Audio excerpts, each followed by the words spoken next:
Bienvenue dans les épisodes d'été de Faminimaliste, le podcast qui parle minimalisme en famille. Je compte bien profiter de mes vacances en famille, mais c'est sans vous oublier mes fidèles auditeurs. Pendant ces quelques semaines, je vous propose 2 épisodes bonus par semaine, plus courts que d'habitude et sans invité, pour vous aider à continuer votre réflexion sur le minimalisme tout en profitant de vos vacances. Et bien sûr, en description, vous trouverez toujours les fiches méthodes et les différentes manières d'entrer en contact avec moi. Bonne écoute et bonnes vacances si vous avez la chance d'en prendre. Qui dit été et plage et farniente dit test de l'été. Pourquoi faire un test pour connaître l'encombrement de votre maison, me direz-vous? On sait bien s'il y en a trop ou pas, non? Alors oui et non. Quand la maison déborde, qu'il y a trop de choses qui traînent partout, un test ne va rien vous apprendre. Dans ce cas-là, il n'y a pas photo. Sauf qu'avant de vous sauter à la figure, votre bazar s'installe en cachette, petit à petit, sournoisement. Il vous impacte au quotidien, mais vous ne vous en rendez même pas compte. Vous pensez être désorganisé, ou manquer de rangement, ou bien ne pas avoir assez de temps pour vous occuper de la logistique de la maison, alors qu'en fait, ces sentiments de désorganisation ou de manque de temps ne viennent pas de vous, c'est ce surplus discret qui en est la cause. Voici donc un petit test rapide en 7 questions pour faire l'état des lieux et voir si vivre avec moi ne serait pas une bonne idée. À vos crayons. Question numéro 1. Combien de temps mettez-vous à ranger votre salon de manière satisfaisante après une journée en famille? Moins de 15 minutes, réponse A. Entre 15 et 30 minutes, réponse B. Ou alors plus de 30 minutes, réponse C. Question numéro 2. Vous arrive-t-il de chercher vos affaires? Réponse A, de temps en temps. Réponse B, régulièrement. Réponse C, constamment. Question numéro 3. Qui dans votre foyer connaît l'emplacement de la plupart des choses? A, tout le monde. B, moi et mon ou ma conjointe. C, seulement moi. Question numéro 4. Lorsque vous rangez, vous arrive-t-il de faire le yo-yo d'une pièce à l'autre? A, de temps en temps. B, souvent. C, tout le temps. Alors quand je parle de yo-yo, de quoi je parle? Vous savez, quand on voit qu'il y a quelque chose qui traîne sur la table du salon, on le prend en passant devant le canapé pour ranger cet objet. On prend un pull qui traîne des enfants, donc on va le mettre sur leur chambre. Quand on arrive dans la chambre, on voit une tasse ou un verre qui traîne, donc on le prend, on le met dans la cuisine. Bref, vous voyez le truc, donc c'est ça, faire le yo-yo. Donc quand vous rangez, est-ce que vous faites le yo-yo d'une pièce à l'autre, de temps en temps, souvent ou tout le temps? Question 5. Y a-t-il des objets chez vous qui restent sortis en permanence? Sortis en permanence, faute de place. A, très peu. B, un certain nombre. C, beaucoup.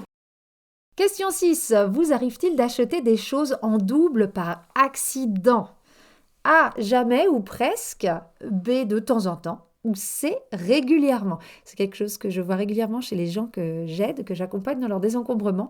En fait, quand on n'a pas de vision de son inventaire, donc l'inventaire, c'est l'ensemble de toutes les choses qui sont chez vous, quand on n'a pas cette vision-là, on a tendance à oublier qu'on a telle ou telle chose, et quand on en a besoin, qu'est-ce qu'on fait? On rachète. C'est très commun. Et enfin, question 7, le bazar dans votre maison est-il plutôt flagrant? C'est du bazar qui traîne, ou alors caché dans les placards? Est-ce que c'est plutôt des placards qui débordent? Réponse A, dans les placards. Réponse B, flagrant. Réponse C, les deux. Voilà pour la partie test et maintenant c'est l'heure des résultats. Pour chaque réponse A, vous allez vous attribuer 0 points. Pour chaque réponse B, vous allez vous attribuer 3 points. Et pour chaque réponse C, vous allez vous attribuer 6 points. On fait les totaux, vous pouvez mettre sur pause et maintenant voilà les résultats. Donc si vous avez entre 0 et 14 points, a priori votre maison n'est pas surencombrée. On n'est peut-être pas dans le minimalisme et encore plus on s'accroche du 0, plus vous risquez d'y être, même si, je répète toujours, c'est pas juste le fait d'avoir peu de choses dans sa maison, mais le fait d'avoir l'essentiel. Donc entre 0 et 14 points, il peut y avoir des choses qui traînent, mais elles sont rapidement remises à leur place. Votre maison est rangeable et un tri régulier devrait suffire à la maintenir à flot. J'ai d'ailleurs un outil pour vous aider à ce tri régulier, c'est ma checklist de tri gratuite, elle est parfaite pour un tri régulier ou pour des endroits peu encombrés. Pièce par pièce, je vous suggère ce que vous pouvez garder, donner ou jeter, je vous mets le lien en description. Entre 15 et 28 points, il y a sûrement du surplus dans votre maison et il faudrait commencer à la désencombrer avant que les choses finissent par s'accumuler de manière problématique. Il est encore temps. Vous perdez sûrement encore du temps et de l'énergie à vous occuper de la maison et il se peut qu'ils soient un peu difficiles pour les enfants si vous en avez pour qu'ils s'impliquent dans les rangements car la tâche peut leur paraître un petit peu trop grande.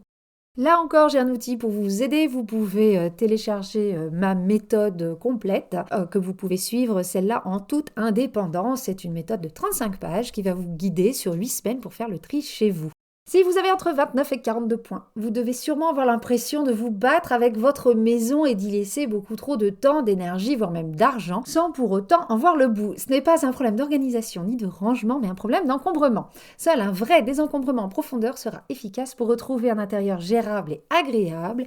Et pour ce faire, je peux aussi vous aider à distance. J'ai un programme qui s'appelle 8 semaines pour tout trier. C'est la méthode dont je viens de vous parler, mais en plus, vous avez 2 séances de coaching avec moi en individuel. Je vous envoie une newsletter toutes les semaines avec une vidéo pour aller un petit peu plus loin sur chaque sujet. Donc vraiment, si vous êtes coincé et que les podcasts et toutes les ressources gratuites que j'ai à votre disposition ne suffisent pas, eh bien, je peux quand même vous aider à distance ou alors faites-vous aider par une home organizer de votre région. Je vous mets le lien de la Fédération francophone des professionnels de l'organisation, mais aussi de l'organisation qui s'appelle les Fabuleuses Organizers, ainsi que de la Suisse APO.